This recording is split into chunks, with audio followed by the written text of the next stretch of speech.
सभी को सलाम, जय मसीह की। आज हम लूका सुसमाचार उसका 2 अध्याय 25 आयत से लेके 35 आयत तक हम मनन करेंगे। यहाँ पर है समौन का गीत। यरूशलेम में समौन नामक का एक मनुष्य रहता था और वह मनुष्य बहुत ही धर्मी था। उसने इतना ठान रखा था कि जब तक मैं जो उद्धारकर्ता जन्मेगा उसको तब तक देख ना लूँ, तब तक परमेश्वर मुझे उठा ना लेना। इतना उसका वो था, परमेश्वर के प्रति प्यार था कि मैं उद्धारकर्ता मुक्तिदाता प्रभु यीशु मसीह को जब तक अपनी गोद में लेके और देख ना लूँ कि हाँ उद्धारकर्ता आ गया है, तब तक मुझे ना उठाना। और जब खुदावंद प्रभु यीशु मसीह को उसने गोद में लिया तो कह दिया कि हे स्वामी, अब तू अपने दास को अपने वचन के अनुसार शांति से विदा कर दे। मतलब अब मुझे इस संसार से जाने दे, क्योंकि मैंने प्रभु यीशु मसीह को अपनी गोद में लिया, उस उद्धारकर्ता को देखा। और अब वो कहता है कि मुझे विदा कर दे हे स्वामी, अब मुझे अपने दास को अपने वचन के अनुसार शांति से विदा करता है। इतना धर्मी इंसान था समौन। लूका सुसमाचार उसका 2 अध्याय 25 से लेकर 35 तक हम मनन करेंगे खुदावंद का वचन।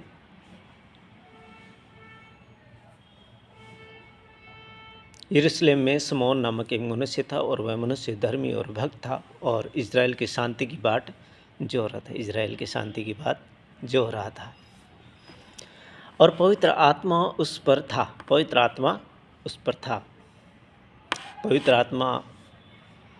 खुदावंद यीशु मसीह के आने से पहले से भी था। खुदावंद प्रभु यीशु मसीह के ऊपर भी पवित्र आत्मा उड़ने लग गया। यूहन्ना के ऊपर भी पवित्र आत्मा का साया था। मूसा के ऊपर भी पवित्र आत्मा का साया था।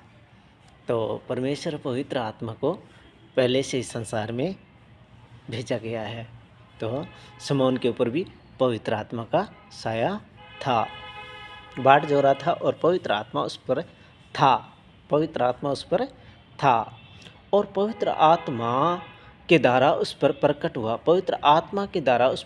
हुआ था कि जब तक वह प्रभु के मसीह को देख न लेगा तब तक मृत्यु को न देखेगा। ये पवित्र आत्मा के द्वारा ही समौन को पहले से ही बता दिया था कि तुम प्रभु यीशु मसीह को और इज़राइल के उद्धारकर्ता को देखोगे। तब जब तक नहीं देखोगे तब तक मृत्यु को नहीं देखोगे। ये पवित्र आत्मा के द्वारा समौन को पहले से बता दिया था कि क्योंकि समौन धर्मी इंसान था और पवित्र आत्मा का साया उसके ऊपर पहले से था। 25 में ऐसा लिखा कि यरूशलेम में समौन नामक एक मनुष्य था और वह मनुष्य धर्मी और भक्त था और इज़राइल की शांति की बाट जो रहा था और पवित्र आत्मा उस पर था। 26 में कहा है, और पवित्र आत्मा के द्वारा उस पर प्रकट हुआ था कि जब तक वह प्रभु के मसीह को न देख न लेगा तब तक मृत्यु को न देखेगा। जब तक प्रभु यीशु मसीह को न देख लेगा तब तक मृत्यु को न देखेगा। ये पवित्र आत्मा के द्वारा पहले से बताया गया था समौन को। समौन एक धर्मी इंसान था यरूशलेम में। 27 में लिखा है कि वह आत्मा के सिखाने से मंदिर में आया और जब माता पिता उस बालक यीशु को भीतर लाए कि उसके लिए व्यवस्था की रीति के अनुसार करे। समौन धर्मी था। प्रभु यीशु मसीह को भी आना वहाँ पर अवश्य था क्योंकि वो बालक थे और धर्मी पहले के टाइम में जो भी उनको नामकरण करना और क्या क्या यहूदियों में जो जो भी विधियाँ विधान थे उनके हिसाब से उनके अकॉर्डिंग उनको भी चलना था। तो वहाँ पर आए प्रभु यीशु मसीह को माता और पिता सिखाने से मंदिर में आया, और जब माता पिता इस बालक वह आत्मा के सिखाने से मंदिर में आया, और जब वह माता पिता उस बालक यीशु को भीतर लाए कि उसके लिए व्यवस्था की रीति के अनुसार करें, तो उसने उसे अपनी गोद में लिया और परमेश्वर का धन्यवाद करके कहा, हे स्वामी, अब तू अपने दास को अपने वचन के अनुसार शांति से विदा करता है, क्योंकि मेरी आँखों ने तेरे उद्धार को देख लिया है। क्योंकि मेरी आँखें तेरे उद्धार को देख लिया है। हे स्वामी, अब तू अपने दास को अपने वचन के अनुसार शांति से विदा करता है, क्योंकि मेरी आँखों ने तेरे उद्धार को देख लिया है। 31 में कहा है कि जिसने तूने सब देशों के लोगों के सामने तैयार किया है। प्रभु यीशु मसीह खाली इज़राइल का परमेश्वर नहीं है। आज हम अन्य जाति के लोगों से जब सुनते हैं तो कहते हैं कि वो बाहर के लोगों का परमेश्वर है, अंग्रेज़ों का परमेश्वर है, गोरे लोगों का परमेश्वर है, या जिस किसी और का बाहर देश का परमेश्वर है। तो बाहर देश का परमेश्वर नहीं है। यहाँ पे कहा, हे स्वामी, अब तू अपने दास को अपने वचन के अनुसार शांति से विदा करता है, क्योंकि मेरी आँखों ने तेरे उद्धार को देख लिया है, जिसे तूने सब देशों के लोगों के सामने तैयार किया है। सब लोगों के देशों के सामने तैयार किया है। तो खुदावंद केवल इज़राइल का परमेश्वर नहीं है, वो सब देशों का परमेश्वर है। वो एक ही झुंड और एक ही भेड़शाला बनाने के लिए आया था। राजा सुलेमान ने कहा है कि आप चींटियों के ऊपर नज़र डाल के उनके ऊपर विचार करो कि वो क्या कर रही है, क्या काम कर रही है। क्योंकि चींटियों का एक बड़ा झुंड होता है और वो एक ही झुंड में काम करती है। जब आप कभी भी ये एक्सपेरिमेंट करना कि चींटियों के झुंड के नज़दीक में एक रोटी का टुकड़ा डालना। उस रोटी के टुकड़े को एक चींटी नहीं उठा सकती, 2 चींटी नहीं उठा सकती, 3 चींटी नहीं उठा सकती, लेकिन उसके एक सर्कल के गोल सर्कल में इतनी सारी चींटियाँ जमा होके और उस रोटी के टुकड़े को अपनी मंजिल तक, अपने मुकाम तक ले जाएगी। तो एकजुटता में बहुत बड़ी ताकत है मेरे प्यारे भाइयों, मेरे बहनों। एकजुट रहने में बहुत बड़ी ताकत है। ये राजा सुलेमान ने कहा कि तुम चींटियों के ऊपर एक नज़र डाल के देखो कि वह क्या कर रही है। तो ये आप भी एक्सपेरिमेंट करके देखो कि वो चींटियाँ उस रोटी के टुकड़े को कहाँ लेके जाती है और एकजुट क्यों होती है। तो हमें भी कुछ पाने के लिए एकजुट होना पड़ेगा। अलग अलग रहने से कुछ लाभ नहीं होगा। एक चींटी अगर उस रोटी के टुकड़े के चारों तरफ घूमती रहे तो कुछ प्रॉफिट उससे नहीं होगा, लेकिन एकजुटता में बहुत बड़ी ताकत है और उस रोटी के टुकड़े को वो वहाँ से ले जाती है अपनी मंजिल तक, जहाँ पे वो बहुत दिनों तक उसे खाती है, सब मिल के खाती है। तो यहाँ पर इज़राइल के खाली नहीं लिखा कि इज़राइल का परमेश्वर है, सब देशों का, सब लोगों को, सब अन्य जातियों को प्रकाश देने के लिए ज्योति, और तेरे निज लोग इज़राइल की महिमा हो। क्योंकि मेरी आँखों ने तेरे उद्धार को देख लिया, जिसे तूने सब देशों के लोगों के सामने तैयार किया। सब लोगों के देशों के लोगों के सामने तैयार किया है। निज लोग इज़राइल की भी महिमा की वह अन्य जातियों को भी प्रकाश दें। अन्य जातियों को भी प्रकाश मिलेगा। अन्य जातियों को प्रकाश कैसे मिलेगा? जब क्या है कि पतरस वचन सुना रहा था और वहाँ पर अन्य जाति के लोग उसका वचन सुनने के लिए आए थे। पतरस वचन सुना रहा था और अन्य जाति के लोग जो वचन सुन रहे थे, पवित्र आत्मा का साया उनके ऊपर भी उड़ेला गया। खुदावंद ये नहीं कहता कि मैं खाली पतरस के और मेरे विश्वासी लोग हैं उनके ऊपर ही खाली अ, पवित्र आत्मा उड़ेलूँगा, सबके ऊपर में पवित्र आत्मा उड़ेला गया।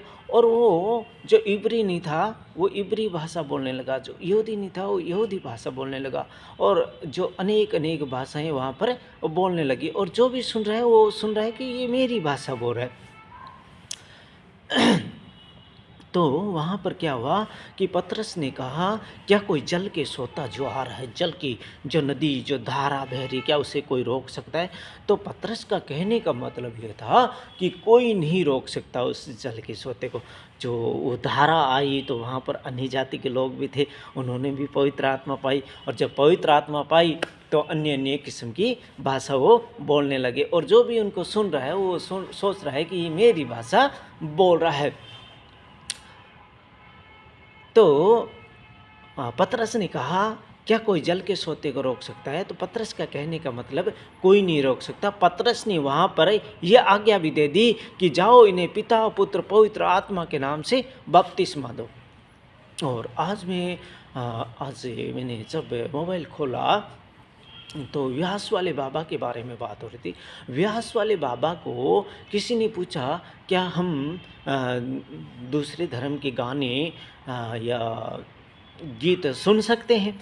तो व्यास वाले बाबा क्या कह रहे हैं कि हाँ, आप सुन सकते हो, और मुझे जो मैं चर्च में जाता हूँ तो उनके गाने बजाने मुझे बहुत अच्छे लगते हैं।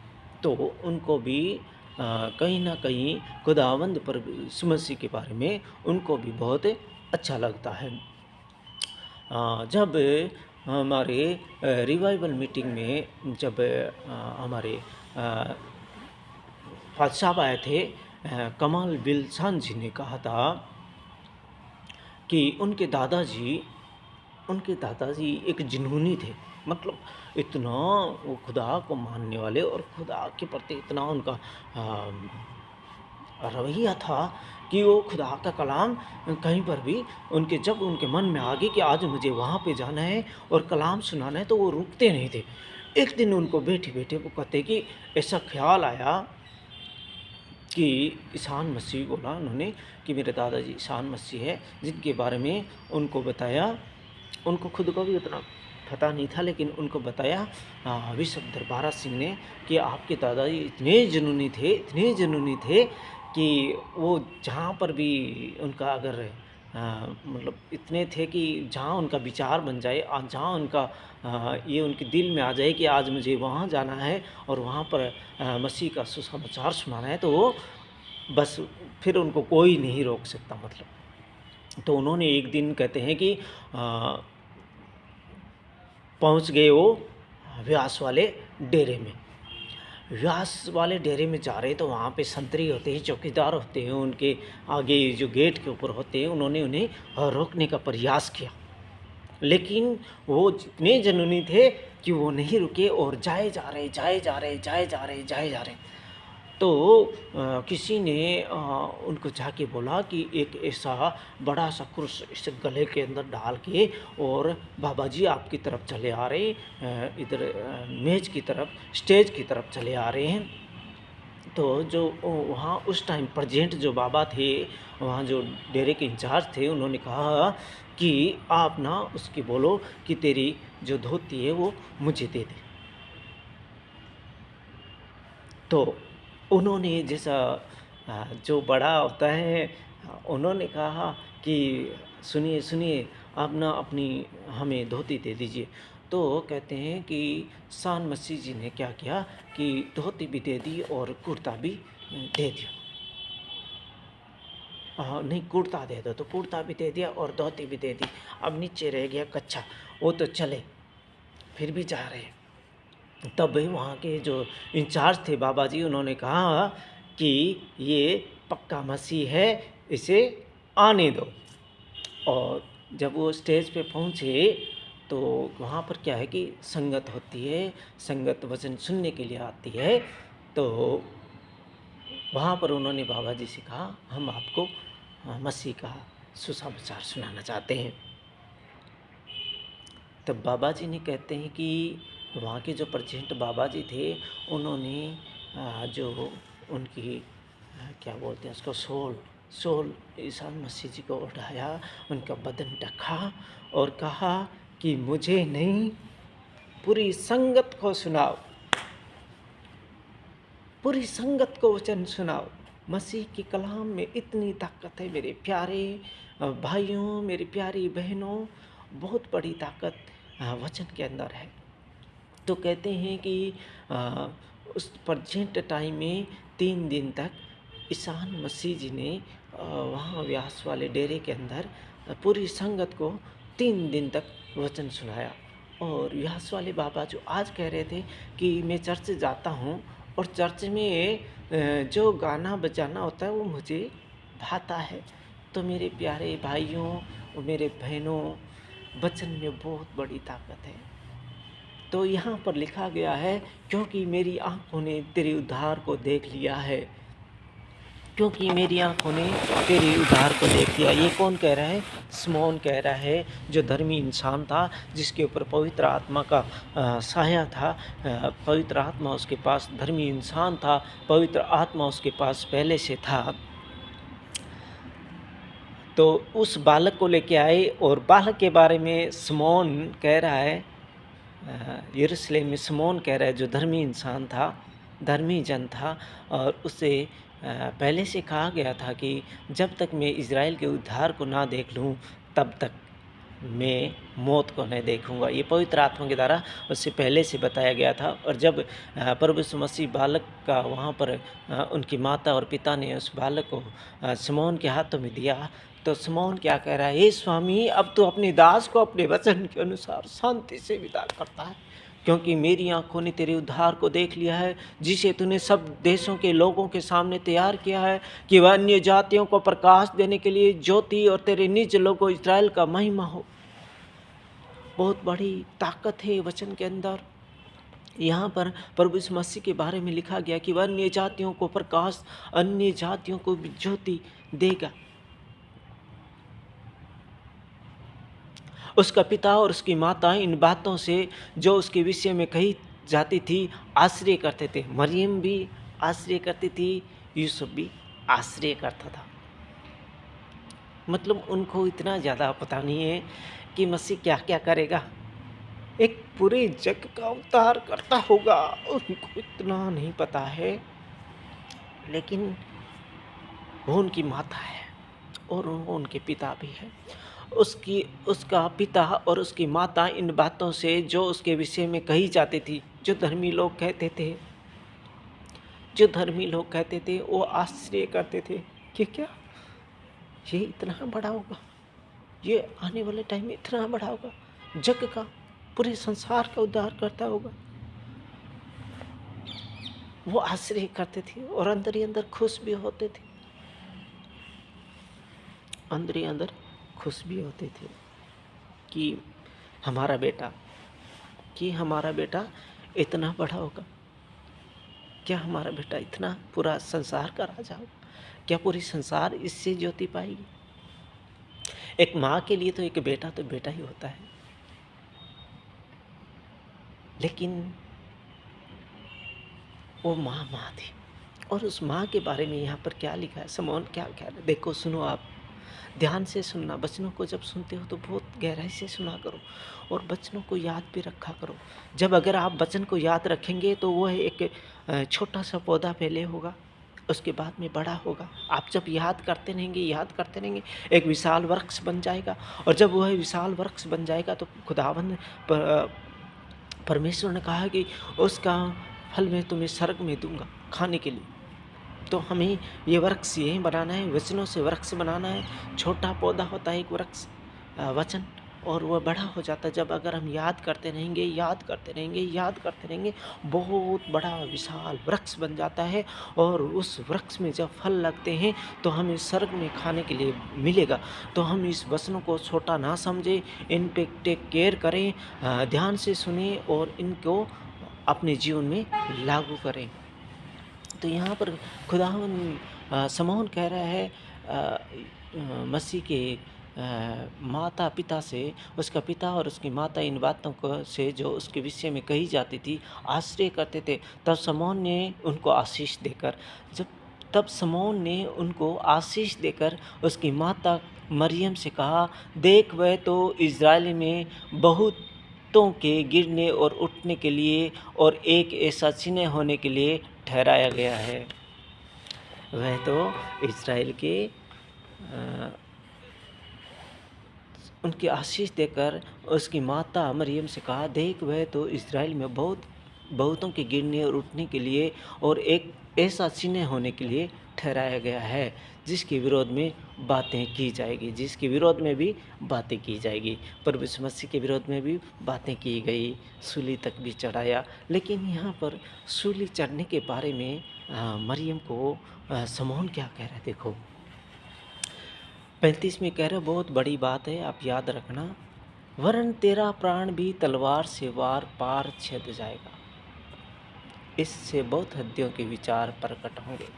मतलब मरियम से शमौन कह रहा है कि इसके वरन तेरा प्राण भी तलवार से वार पार छिद जाएगा। आज एक उसको कहा जाए, उसके सामने एक उसके बेटे को अगर सलीब पर चढ़ाया जाए तो क्या बीतती होगी, उसके हृदय पे क्या बीती होगी उस प्रेजेंट टाइम में। तो शमौन ने यहाँ पर पहले से कह दिया है, वरन तेरा प्राण भी तलवार से वार पार छिद जाएगा, इससे बहुत हृदयों के विचार प्रकट होंगे, बहुत से हृदयों के विचार प्रकट होंगे। तो मतलब उस प्रेजेंट टाइम में प्रभु यीशु मसीह की माँ के ऊपर में जब प्रभु यीशु मसीह को सलीब पे चढ़ाया हुआ उसने देखा, और तो क्या बीती होगी, तलवार से भी गहरा घाव उनको लगा, उस हृदय को लगा कि इस जगह के लोग, लेकिन वो पहले से ऐसा करने के लिए तैयार किया गया था, क्योंकि वो सब जातियों का उद्धार करता था और उसे सलीब पर चढ़ना खुदावंद को अवश्य पहले से तैयारी की गई थी, पहले से वचनों में लिखा गया था, पहले से भविष्यवाणी हो गई थी, तो उनको टाल नहीं सकते। तो ये खुदावंद प्रभु यीशु मसीह की माँ को ये संदेश मिल रहा है कि तेरा हृदय वरन तेरा प्राण भी तलवार से वार पार छिद जाएगा। मतलब तेरा प्राण भी तलवार से आर पार छिद जाएगा। उस प्राण के अंदर, उस हृदय के अंदर, उस टाइम प्रेजेंट टाइम में जब प्रभु यीशु मसीह को सलीब पर चढ़ाया गया तो क्या बीती होगी, उसके बारे में यहाँ शमौन कह रहे हैं। इससे बहुत हृदयों के विचार प्रकट होंगे, बहुत से हृदयों के विचार भी प्रकट होंगे। तो आपको ये जिंदा बख्श कलाम कैसा लगा, आप इसे सुनिए और शेयर जरूर करें। आमीन। खुदा का शुक्र हो। Thank you.